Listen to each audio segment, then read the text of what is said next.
ஒரு சிவில் கேஸில் பிளெயிண்டில் அல்லது ஒரு ரிட்டன் ஸ்டேட்மெண்ட்டில் எதனா ஸ்கேண்டலஸ் இல்லைன்னா வெக்ஸேஷியஸ் அலிகேஷன்ஸ் அவர்மெண்ட்ஸ் எதனா இருந்ததுன்னா இல்லை அவதூறான எதனா விஷயம் எழுதியிருந்தாங்க அப்படின்னா அதை வந்து ஸ்ட்ரைக் ஆஃப் பண்ணுறதுக்கான ஒரு ப்ரொவிஷன் இருக்குது.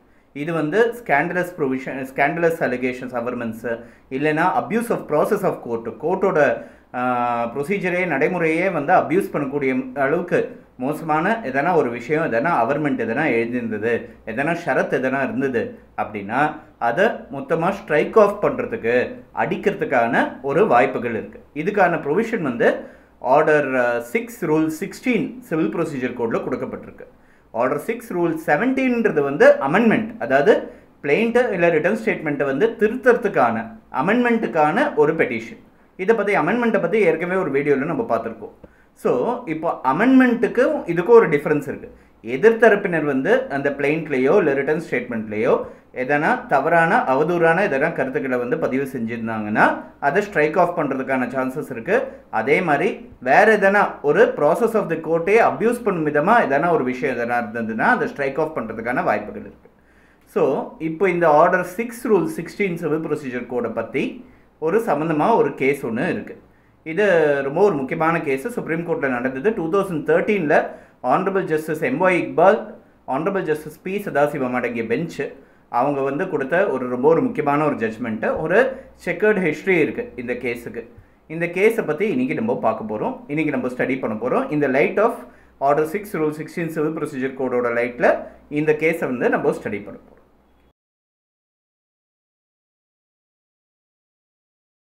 இந்த கேஸோட title Mallareddy versus future builders cooperative society. April 2013 அப்போ வரப்பட்ட ஒரு முக்கியமான ஒரு சுப்ரீம் கோர்ட் ஜட்ஜ்மெண்ட். இந்த கேஸோட ஹிஸ்ட்ரி பார்த்தீங்கன்னா, ஃபஸ்ட்டு ஒரு பிளெயிண்டிஃப் வந்து ஒரு சூட் ஒன்று ஃபைல் பண்ணுறாங்க. ஒரு ப்ராப்பர்ட்டி இருக்குது, அந்த ப்ராப்பர்ட்டி மேலே டிக்ளரேஷன் அண்ட் பர்மனண்ட் இன்ஜங்ஷன் அது கேட்குறாங்க. Declaration of title and permanent injunction. அவங்களோட கிரீவன்ஸ் என்னென்னா, எதிர்த்தரப்பினருக்கு பணம் கொடுத்துட்டாங்க, எதிர்த்தரப்பினர் வந்து அவங்க பேரில் பட்டாவை டிரான்ஸ்ஃபர் பண்ணி கொடுக்கலன்றது தான் இவங்களோட கிரீவன்ஸ்.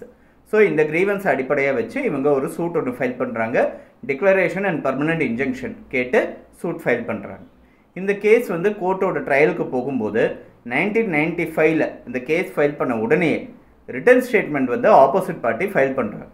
இந்த ரிட்டன் ஸ்டேட்மெண்ட்டில் என்னென்னு சொல்கிறாங்கன்னா, இவங்க வந்து 1 லட்ச ரூபாய் பணம் கொடுத்தது உண்மை, அது வந்து நாங்கள் மறுக்கலை. அதே மாதிரி இந்த காரணத்தினால இந்த கேஸை அவங்க என்ன தீர்ப்பு கேட்குறாங்களோ, என்ன டிகிரி கேட்குறாங்களோ அதை கொடுத்துருங்க. ஆனால் காஸ்ட் எதுவும் இம்போஸ் பண்ணாமல் இங்கே இருங்க, எங்களோட இன்டென்ஷனலாக நான் இதை பண்ணல, நான் பட்டா டிரான்ஸ்ஃபருக்கு கோஆப்ரேட் பண்ணுறதுக்கான எல்லா விதத்துலேயும் நாங்கள் ரெடியாக இருக்கோம். அதனால நாங்கள் வந்து அவங்க என்ன தீர்ப்பு கொடுத்தாலும் அதுக்கு நாங்கள் கட்டுப்படுறோம், எந்த விதமான தவறும் கிடையாது, அவங்க கேட்டது சரிதான், அவங்க கேட்ட விஷயம் வந்து 1 லட்ச ரூபாய் கொடுத்தாங்கன்றது உண்மை அப்படின்னு ஒத்துக்கிட்டு இந்த கேஸ் வந்து பிளெயிண்டிஃப் ஃபைல் பண்ணதுக்கு பிளெயிண்டிஃப்க்கு சாதகமான அந்த கேஸை ஒத்துக்கிட்டு அவங்க வந்து ஒரு ரிட்டன் ஸ்டேட்மெண்ட் ஒன்று ஃபைல் பண்ணுறாங்க. ஸோ இதுதான் இஷ்யூ.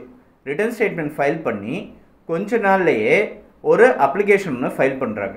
எங்கள் அட்வொகேட் வந்து எங்களோட பர்மிஷன் இல்லாமல் ரிட்டன் ஸ்டேட்மெண்ட்டில் வந்து அவர் வந்து சப்மிட் பண்ணிட்டாரு, எங்களோட பர்மிஷன் இல்லாமல் எங்களோட இன்ஸ்ட்ரக்ஷன்ஸ் முரண்பாடாக வந்து அவர் ஒரு சில விஷயத்த கோர்ட்டில் வந்து சொல்லிட்டாரு, ரிட்டன் ஸ்டேட்மெண்ட்டையும் ஃபைல் பண்ணிட்டாரு, அதனால எங்கள் அட்வொகேட்டை மாற்றிக்கிறதுக்காக எங்களுக்கு பர்மிஷன் வேணும்னு சொல்லி ஒரு இன்டர்ம் அப்ளிகேஷன் ஒன்று ஃபைல் பண்ணுறாங்க கோர்ட்டில். இந்த பர்டிகுலர் இன்டர்ம் அப்ளிகேஷன் வந்து வக்காலத் மாற்றிக்கிறது, அட்வொகேட்டை மாற்றிக்கிறதுக்கு எல்லாருக்கும் உரிமை இருக்குது. யாரோட கம்ஃபர்டபுளாக இருக்கீங்களோ அவர்கிட்ட மாற்றிக்கிறதுக்கான எல்லா உரிமையும் இருக்குது. So without prejudice to the rights of parties, மற்றவங்களோட உரிமைக்கு எந்த விதமான ப்ரிஜுடைஸும் இல்லாமல் அவங்க வந்து அட்வொகேட்டை மாற்றிக்கிறதுல எந்த விதமான தவறும் கிடையாதுன்னு சொல்லி கோர்ட் வந்து அந்த இன்டர்ம் அப்ளிகேஷனை அலோவ் பண்ணாங்க. ஸோ அட்வொகேட் மாற்றியாச்சு. அட்வொகேட்டை மாற்றினதுக்கான அடிப்படை என்னென்னா, என்னோட ரிட்டன் ஸ்டேட்மெண்ட்டை என்னை இன்ஸ்ட்ரக்ஷன்ஸ் இல்லாமல் ஃபைல் பண்ணிட்டாங்கன்னு அடுத்த பெட்டிஷன் ஒன்று போடுறாங்க. அவங்க ரிட்டன் ஸ்டேட்மெண்ட்டில் அவங்களுக்கே எதிரான அவதூறான கருத்துக்கள்லாம் இருக்குன்றதுனாலையும் அதனால் இந்த ரிட்டன் ஸ்டேட்மெண்ட்டை ஸ்ட்ரைக் ஆஃப் பண்ண சொல்லி, இதில் இருக்கக்கூடிய விஷயங்களை ஷரத்துக்களை ஸ்ட்ரைக் ஆஃப் பண்ண சொல்லி அவங்க ஒரு பெட்டிஷன் ஒன்று போடுறாங்க. Order 6 rule 16 civil procedure code கீழே அவங்க இந்த பெட்டிஷன் போடுறாங்க. கூடவே இன்னொரு பெட்டிஷன் போடுறாங்க, order 8 rule 9 civil procedure code கீழே அடிஷ்னல் ரிட்டர்ன் ஸ்டேட்மெண்ட் ஃபைல் பண்ணுறதுக்கான பர்மிஷன் கேட்டு வேண்டி ஒரு பெட்டிஷன் ஒன்று போடுறாங்க. ஸோ இந்த 2 பெட்டிஷன் வந்து ட்ரையல் கோர்ட் முன்னாடி ஃபைல் பண்ணுறாங்க. இந்த 2 பெட்டிஷன், அதாவது இவங்க ரிட்டர்ன் ஸ்டேட்மெண்ட்டை ஏற்கனவே ஃபைல் பண்ணி அவங்க மேலே இருக்கிற குற்றச்சாட்டுகளை ஒத்துக்கிட்ட அந்த ரிட்டர்ன் ஸ்டேட்மெண்ட்டை ஸ்ட்ரைக் ஆஃப் பண்ண சொல்லி கேட்டு இவங்க ஃபைல் பண்ண ரிட்டர்ன் ஸ்டேட்மெண்ட், இவங்க ஃபைல் பண்ண பெட்டிஷனும் சரி, ஃப்ரெஷ்ஷாக அடிஷ்னல் ரிட்டர்ன் கூடுதலான ரிட்டர்ன் ஸ்டேட்மெண்ட் ஃபைல் பண்ணுறதுக்கான இவங்க ஃபைல் பண்ண பெட்டிஷனும் சரி, ரெண்டுமே ட்ரையல் கோர்ட்டால் ஒரு காமன் ஆர்டரில் ரிஜெக்ட் பண்ணப்பட்டிருக்கு. இந்த காமன் ஆர்டரை சேலஞ்ச் பண்ணி ஹைகோர்ட்டில் சிவில் ரிவிஷன் பெட்டிஷன் ஃபைல் பண்ணாங்க. அந்த சிவில் ரிவிஷன் பெட்டிஷனும் டிஸ்மிஸ் ஆச்சு. ஹைகோர்ட்லேயே அது மேலே ரெவ்யூ பெட்டிஷன் போட்டாங்க. ரெவ்யூ பெட்டிஷனும் டிஸ்மிஸ் ஆச்சு. ஸோ ரெவ்யூ பெட்டிஷனுக்கு அகெயின்ஸ்டாக சுப்ரீம் கோர்ட்டில் வந்து ஸ்பெஷல் லீவ் பெட்டிஷன் மூலமாக அப்பீல் ஃபைல் பண்ணாங்க. சுப்ரீம் கோர்ட்டில் ஃபைல் பண்ண மேல்முறையீடு வரைக்கும் டிஸ்மிஸ் ஆயிடுச்சு. ஸோ இந்த ரிட்டர்ன் ஸ்டேட்மெண்ட்டை ஸ்ட்ரைக் ஆஃப் பண்ண முடியாது, plus additional return statement file பண்ண முடியாதுன்ற ஒரு விஷயம் கீழ்கோர்ட்லேருந்து சுப்ரீம் கோர்ட் வரைக்கும் எடுத்துகிட்டு போயும் அவங்களுக்கு சக்ஸஸ்ஃபுல்லாக இல்லை. ஸோ இதை தாண்டி அவங்க என்ன பண்ணுறாங்க, இதெல்லாம் முடிஞ்சோடனே அமெண்ட்மெண்ட் ஆஃப் ரிட்டர்ன் ஸ்டேட்மெண்ட்டுக்கு, அதாவது ரிட்டர்ன் ஸ்டேட்மெண்ட்டை ஏற்கனவே கொடுத்த ரிட்டர்ன் ஸ்டேட்மெண்ட்டை திருத்தி கொடுக்க சொல்லி கேட்டு, அது திருத்தி கொடுக்கறதுக்கான பர்மிஷன் கேட்டு அமெண்ட்மெண்ட் ஆஃப் ரிட்டர்ன் ஸ்டேட்மெண்ட்டுக்கு order 6 rule 17 civil procedure code கீழே ஃப்ரெஷ்ஷாக ஒரு பெட்டிஷன் ஒன்று ஃபைல் பண்ணுறாங்க. ஸோ இந்த ஃப்ரெஷ் அமெண்ட்மெண்ட்டுக்காக ஃபைல் பண்ணப்படுற பெட்டிஷன் வந்து ட்ரையல் கோர்ட் முன்னாடி வருது. இந்த அமெண்ட்மெண்ட்டுக்காக ஃபைல் பண்ணப்படுற அந்த ரிட்டர்ன் ஸ்டேட்மெண்ட் வந்து ட்ரையல் கோர்ட்டால் அலோவ் பண்ணப்பட்டது, ஏற்றுக்கிட்டாங்க. இந்த ட்ரையல் கோர்ட் ஏற்றுக்கிட்ட அப்புறம் ஆப்போசிட் பார்ட்டி, அதாவது இந்த பிளைன்டிஃப் என்ன பண்ணுறாங்க, இது மேலே ஹைகோர்ட்டில் வந்து சிவில் ரிவிஷன் பெட்டிஷன் ஃபைல் பண்ணி சேலஞ்ச் பண்ணுறாங்க. ஏன்னா ஏற்கனவே இதுக்கு நிறைய ஒரு ஹிஸ்ட்ரி இருக்குது, அதனால இதை ஏற்றுக்கிட்டு இருந்தது தப்பு அப்படின்னு சொல்லி ஹைகோர்ட்டில் வந்து பெட்டிஷன் ஃபைல் பண்ணுறாங்க. ஹைகோர்ட் வந்து பிளைன்டிஃப்க்கு சாதகமாக இந்த ரிட்டர்ன் ஸ்டேட்மெண்ட்டை அமெண்ட் பண்ணுறதுக்கான பர்மிஷன் கொடுத்தது தப்பு அப்படின்னு சொல்லி இவங்க ரிட்டர்ன் ஸ்டேட்மெண்ட் அமெண்ட்மெண்ட்டுக்கு அலோவ் பண்ண அந்த பர்டிகுலர் ஆர்டரை வந்து செட்டிசைட் பண்ணிட்டாங்க.